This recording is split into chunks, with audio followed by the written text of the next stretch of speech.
धुंधवान नाम के राजा थे। बड़े प्रतापी राजा थे और धुंधविन उनका नाम था। और उन धुंधविन नाम के जो महाराज थे उनका भगवान नारायण के पूजन पाठन में बड़ी श्रद्धा थी, बहुत श्रद्धा थी भगवान नारायण की। कुछ समय कल्प जब बीता तो उन्होंने अपने राज्य को छोड़कर वैराग्य को अपनाकर वो वन के अंदर में जाकर वास करने लगे। वानप्रस्थ को उन्होंने ग्रहण किया और वहां पर जाकर भगवान का भजन और कीर्तन करना प्रारंभ कर दिया। अब कब उन्होंने खूब भगवान का भजन और कीर्तन जब प्रारंभ कर दिया तो वहां पर कुछ समय कल्प के बाद में महर्षि अगस्त निकले, जहां पर वो राजा बैठकर भगवान का भजन और कीर्तन कर रहे थे। तो वो इतने ध्यान में लीन थे कि उन्होंने ये नहीं देखा कि अगस्त मुनि आए हैं। एक दो बार अगस्त मुनि ने उनको बोला भी कि आप कौन हो, ध्यान कर में ऐसे बैठे हो। जब दो तीन बार कहने के बाद में भी उन्हें जब कोई बात समझ नहीं आई तो अगस्त मुनि ने उन राजा को श्राप दे दिया कि क्षत्रिय वंश के होकर ब्रह्म रूप बनाकर तुम ऐसे वन के अंदर में तपो का ढोंग करके बैठे हो और मुझ जैसे मुनि के बार बार पूछने पे भी तुमने उत्तर नहीं दिया, तो उसके फलस्वरूप मैं तुम्हें श्राप देता हूं। अब उस पांडु कुल के अंदर के वो उत्पन्न वो ध्रुवन नाम के जो राजा थे उनको वो श्राप लगा। और श्राप में उन्होंने क्या श्राप दिया अगस्त मुनि ने कि जाओ गज बन जाओ, हाथी बन जाओ। जब ये श्राप मिल गया तो राजा की नेत्र खुली। राजा ने विनय के साथ महर्षि अगस्त के चरण स्पर्श किए। महर्षि के जब चरण स्पर्श किए तो महर्षि ने पूछा कि जब श्राप मिल गया तभी तुमने नेत्र खोला?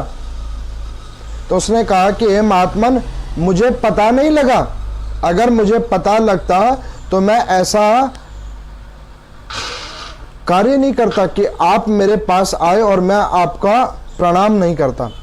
अब इस वार्ता को जब उन्होंने सुना और अगस्त मुनि ने जब उनको स्पर्श करके देखा, ज्ञान योग से देखा, तो उन्होंने ये मन विचार किया कि अरे ये तो नारायण का भक्त है, विष्णु का भक्त है और इसको मैंने अनावश्यक ही श्राप दे दिया।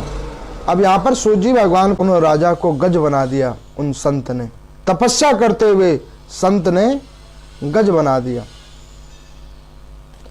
अब वो गज बनकर वो राजा गए, लेकिन उस संत ने एक आशीर्वाद भी दिया कि देखो अनजान में मैंने तुम्हारे को ऐसा श्राप दे दिया, घबराओ मत, तुम्हारी मुक्ति का कारण भगवान नारायण स्वयं बनेंगे। ऐसा वरदान भी दिया अगस्त मुनि ने।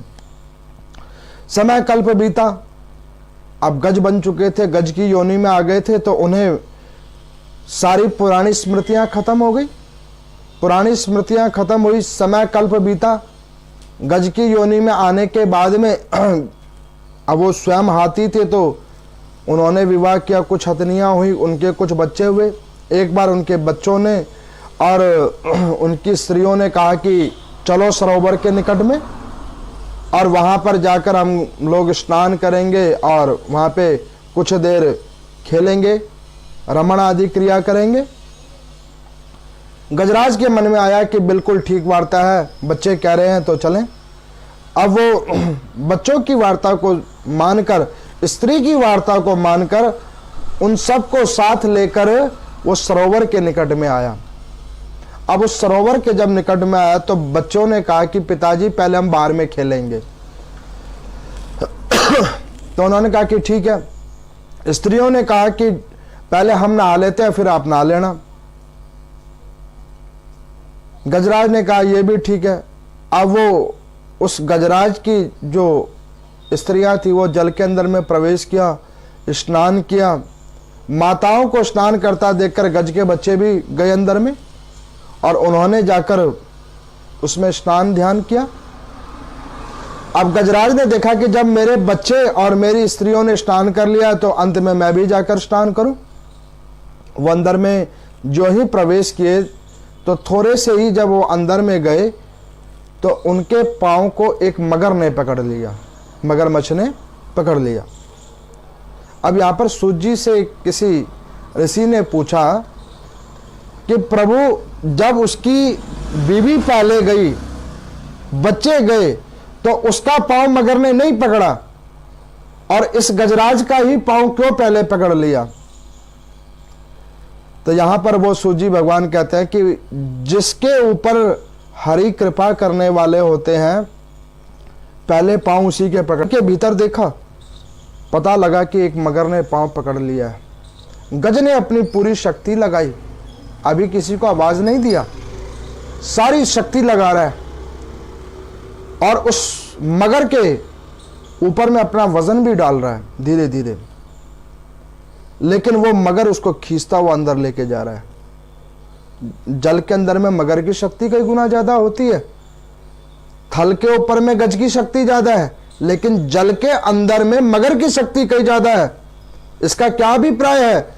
मृत्यु लोक के ऊपर में जो हम लोग कृत कर्म करते हैं उसमें पाप का भाग ज्यादा है, और जब ये देह का विसर्जन होता है और जब हम पूर्ण गति की ओर जाते हैं उस समय में पुण्य के कर्मों के अनुसार आदमी की गति होती है। गज की जब अपनी शक्ति थोड़ी थोड़ी छीन होनी चालू हुई तो वो चिल्लाना उसने शुरू किया।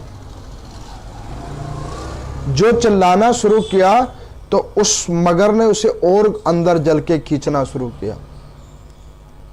अब वो थोड़ा और जल के अंदर में आया, और अंदर में वो जल के अंदर में आया, खींचता गया अंदर।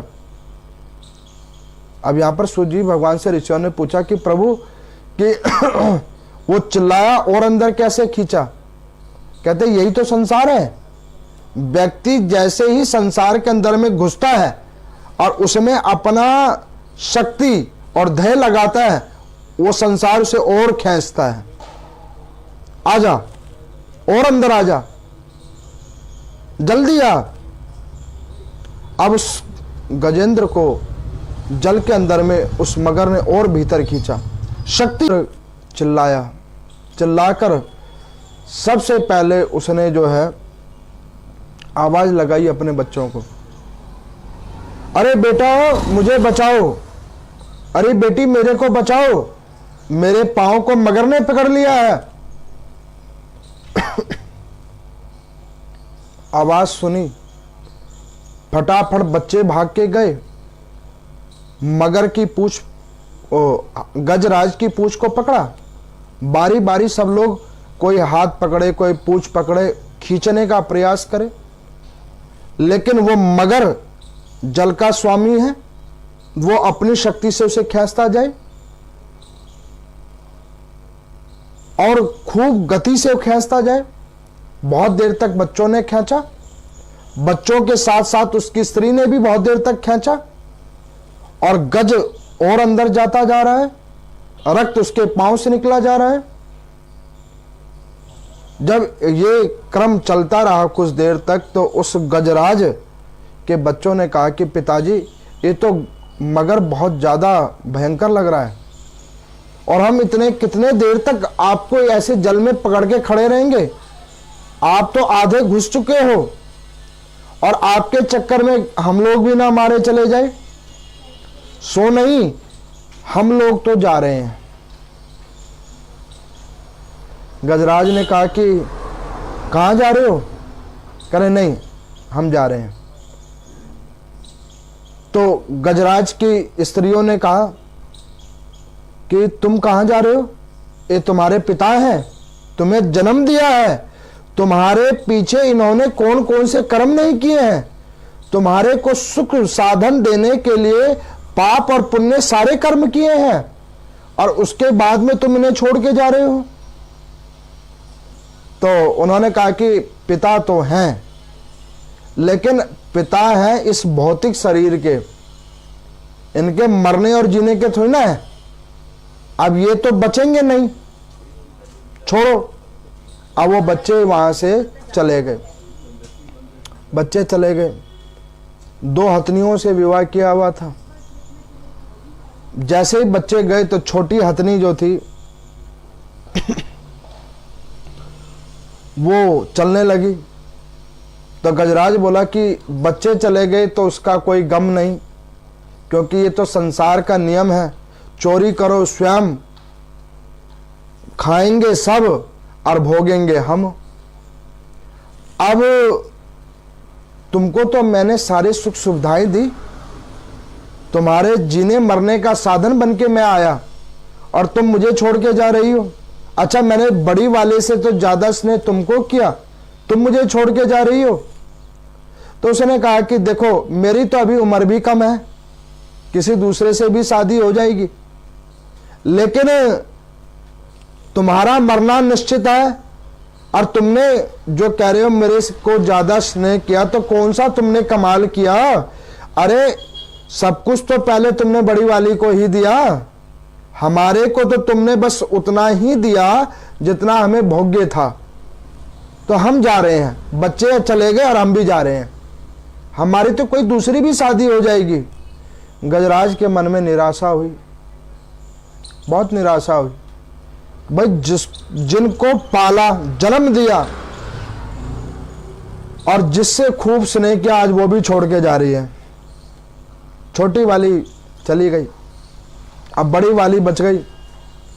गजराज कह रहा है कि मुझे पता है कि मेरी पक्की जो अर्धांगिनी है वो केवल और केवल तू है।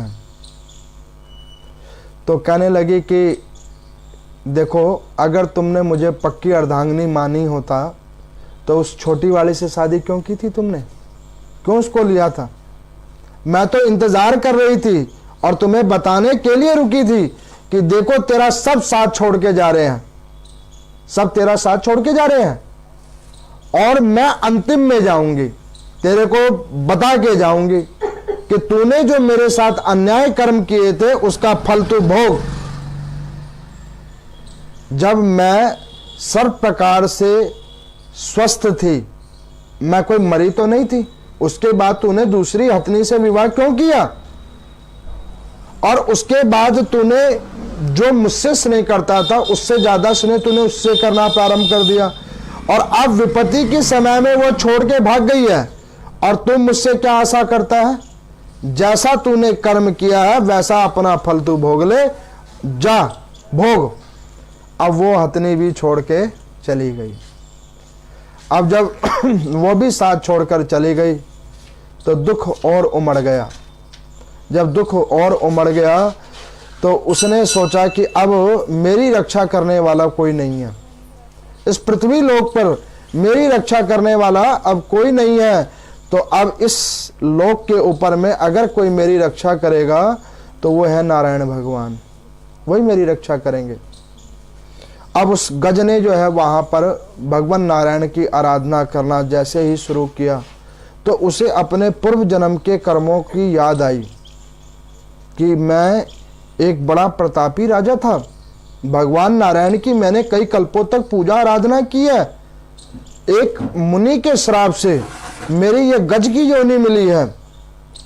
सो नहीं, मैंने इस गज की योनि का भोग कर लिया है। ये जो मगर आया है ये काल नहीं आया है, ये मेरे को इस कल्प से छुड़ाने के लिए भगवान का दूत आया है।